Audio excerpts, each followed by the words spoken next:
Hello everybody, this is Tim here again, just adjusting my computer screen a little bit here. Now, I finally got around to seeing the new CandyMan 2021. Now this film, sorry about this, I'm just adjusting just a little bit more. Now this film has pretty much been getting I wouldn't say super praise by the critics, but good reviews, like mixed to good, I would say. In terms of audiences, it's pretty much getting the same thing. Um, well, and I'd say in terms of audiences, it's more just straight up mix, like positive and negative.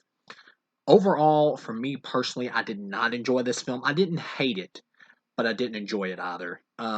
The guy who plays in the movie, he plays an artist. He's like supposed to be the child from the original Candyman movie, which I've done reviews for all these Candyman films. If you've seen them, the original Candyman is a great film. It's a classic of black horror, black themed horror.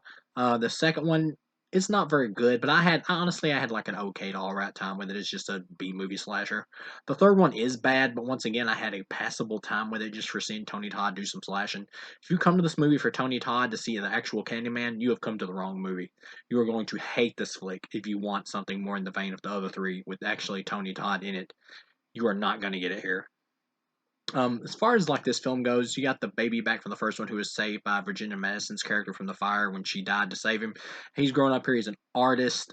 He's doing some work, and he pretty much brings the Candyman legend back alive because he gets stung by a bee. And the script here is bad. Like the directing here is actually good. I think the director's name is Nia DeCasco, I think, or something like that. It's a black woman, I believe. I think I've seen pictures of her. She's pretty good looking. But I think she directed this, and I've heard she's directing Captain Marvel too. The first Captain Marvel is just really mediocre. She's directing the second one. She has a good visual eye for flair and stuff like that here. Her directing is good here. The script doesn't work though. It has good ideas, but it's not. It's just not well written.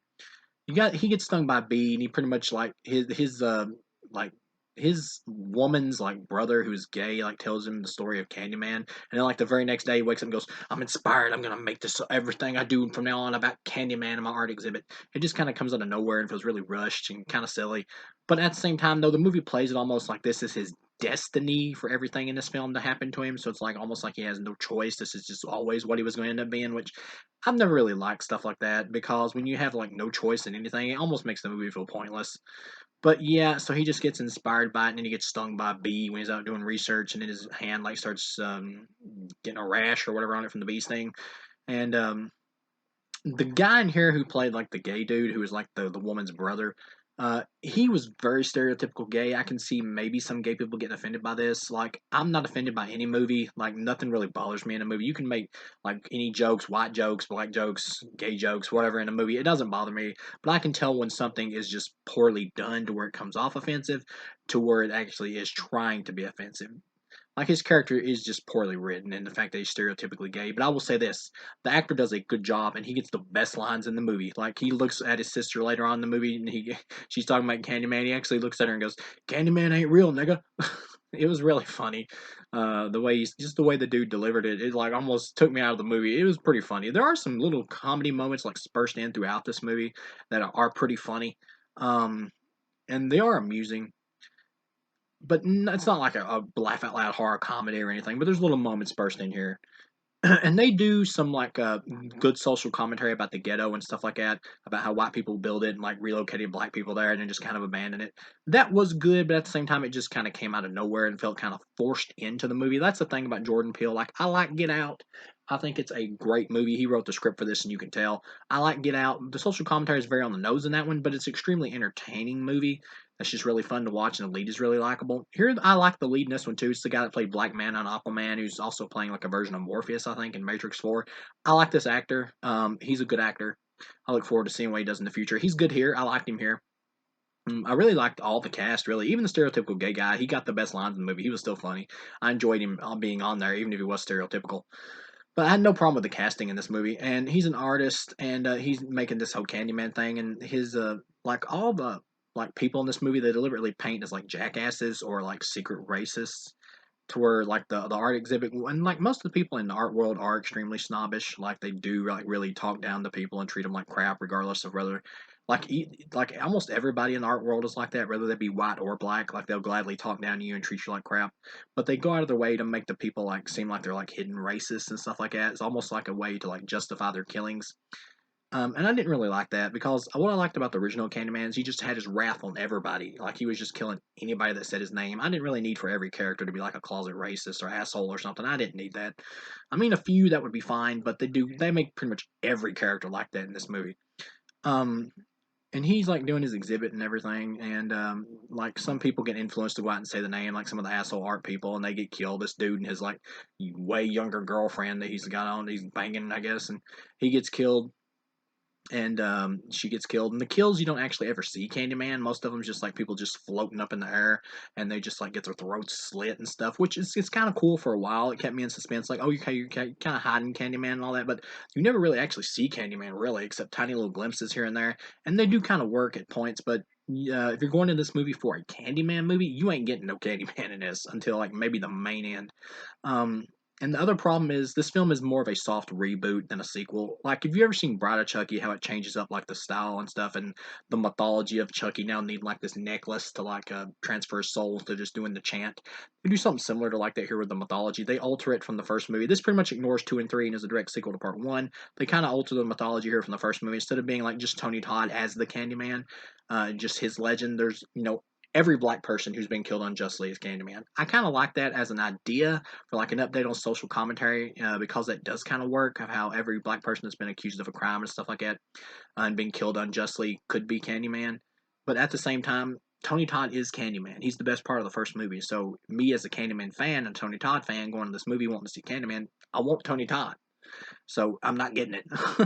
But you got this guy in the movie who we hear about who was another Candyman, who was this dude who had a hook for a hand and just like hid around in the ghetto and just like hid inside walls and slept in walls and just like run around randomly smiling and never saying anything and just like giving candy to little kids. And he was killed unjustly because a white girl or whatever got a piece of candy with a razor blade in it that he didn't actually do, but cops just figured it was him because he was black and actually killed him.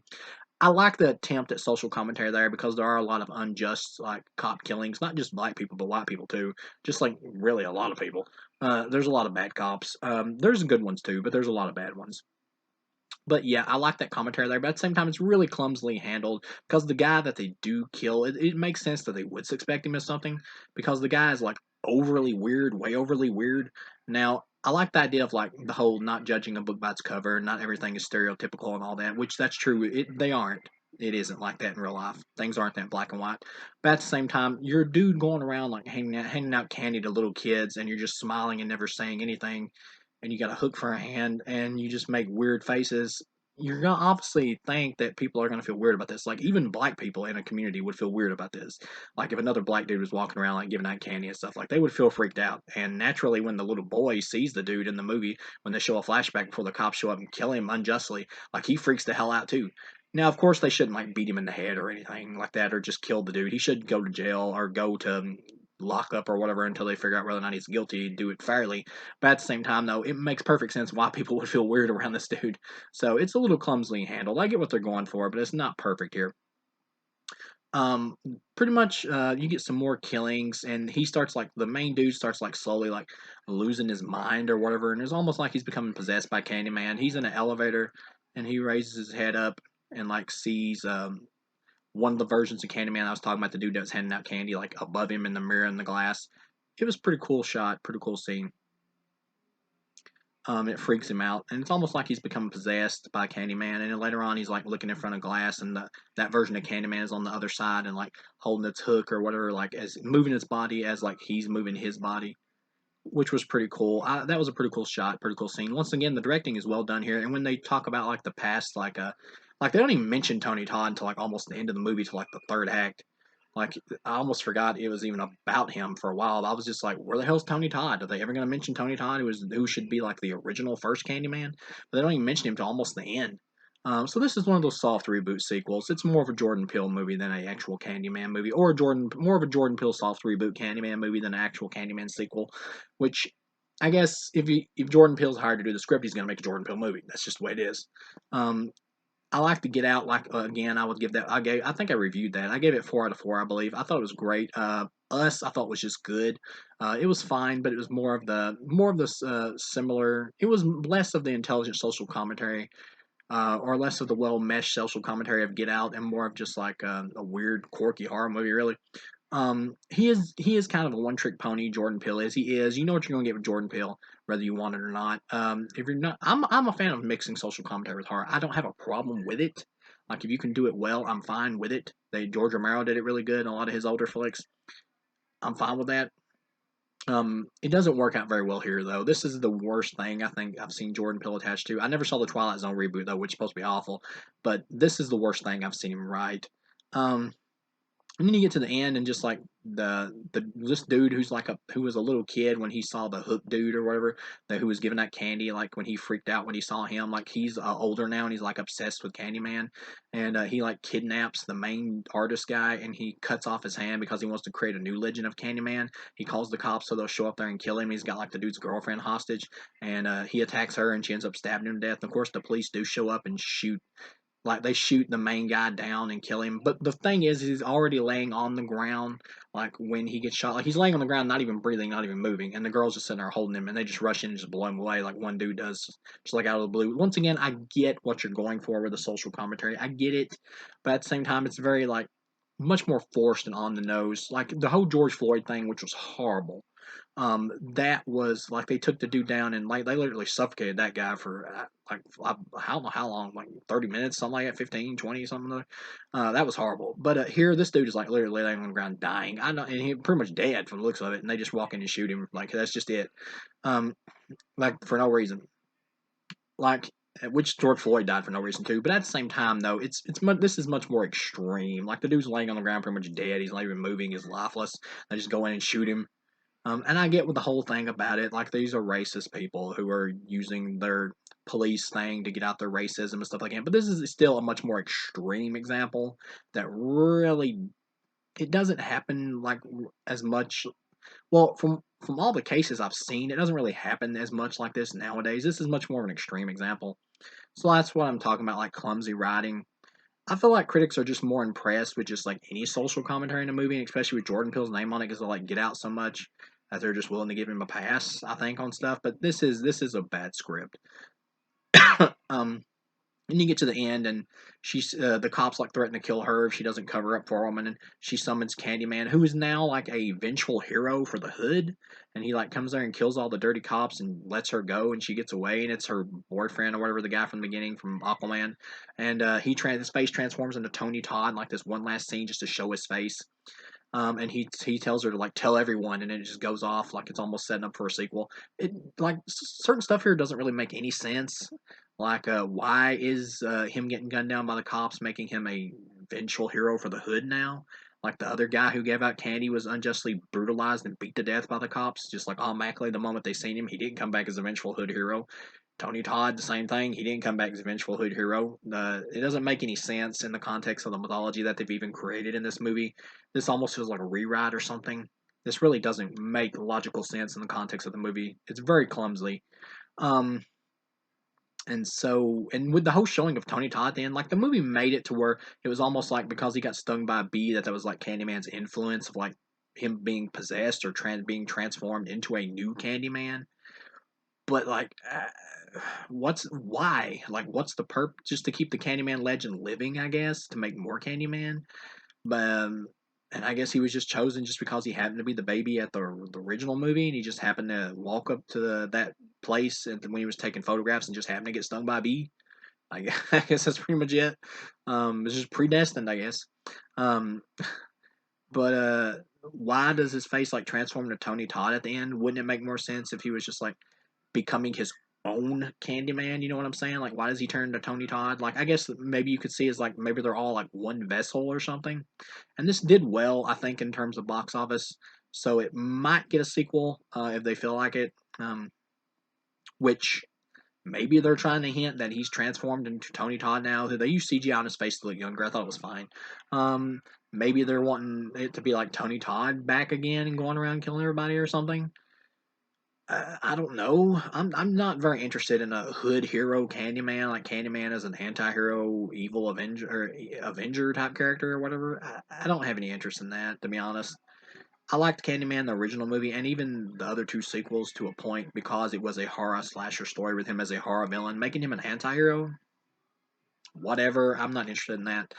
Maybe it can work with the right execution. I don't know. But I guess all the Candyman are just like living inside a vessel thing now in this dude's body or whatever, and they're just like all these different spirits who are just like together as one being now. And whoever the newest Candyman is, maybe is like the dominant one. I guess that's what they're going for. Yeah, at the same time, this is a bad movie. Um, I'd give it a 1.5 out of 4. I would probably never watch this again. Will I buy it? I'm a completist. I will buy any sequel, no matter how bad it is. This is not very good. There are much better social commentary movies out there. And another thing, there's this scene where this like there's a scene in the movie where they go, who would be stupid enough to summon Candyman? It skips this character, this white girl who is like in school, and we saw her like one scene before at the beginning of the movie, and she just disappeared for the whole movie. And here she is with her friends in the bathroom, school bathroom, like saying they're all saying Candyman, and then they all get killed. Sorry about that, like all off camera, pretty much. It was kind of once again a good shot scene, but it just felt totally thrown in for no reason other than just to up the body count. Just this is almost like they just filmed that in as like reshoots, like her whole character, for the sole purpose of adding more kills. Yeah, this is not a very good movie. I was enjoying it partially for the middle.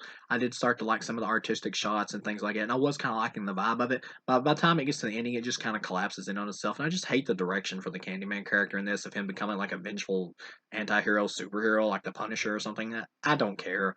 All in all, yeah, it sucked. And I was hyped for this movie too, but it's not good.